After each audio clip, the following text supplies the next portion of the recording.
এবারে কিন্তু আমাদের দীঘা জার্নির বেশ কিছু সুন্দর মুহূর্ত কিন্তু আমরা তোমাদের সাথে তুলে ধরেছি।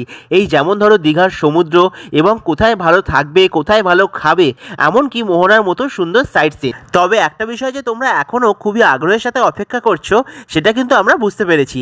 আর সেটা হচ্ছে এবারে 2025-এ দীঘার সবথেকে বড় ইম্পর্টেন্ট জিনিস, সেটা হলো নতুন সদ্য হওয়া দীঘা জগন্নাথ মন্দিরে জগন্নাথ দর্শন।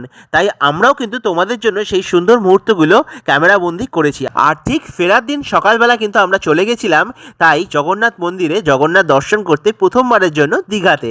প্রথমে কিন্তু ঢোকার মুহূর্তেই তোমরা পেয়ে যাবে জুতো রাখার জায়গা এবং ওখান থেকে আলাদা করে প্রসাদ কেনার জায়গা, সেটা অবশ্য 6 নম্বর গেটের ঠিক অপোজিটে। তারপর বেশ কিছুটা পায়ে হেঁটে সোজা আসার পর তোমাদের এই দীঘা জগন্নাথ মন্দিরের দর্শন মিলবে, যে মন্দিরের সারা গায়ে কিন্তু বিভিন্ন ধরনের কারুকার্য করা আছে, যা কিন্তু তোমরা দেখলে অবশ্যই কিন্তু মুগ্ধ হতে বাধ্য।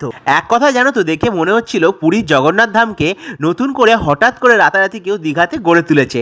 এই যেমন ধরো সিংহদোয়ার মন্দিরের ওপর সেই চক্র, সব কিছু যেন আমরা পুরীতে দেখে অভ্যস্ত, তাই না? যাই হোক, পরের পার্টে কিন্তু জগন্নাথ দর্শন নিয়ে আসছি, দেখতে হলে সাবস্ক্রাইব ফর মোর।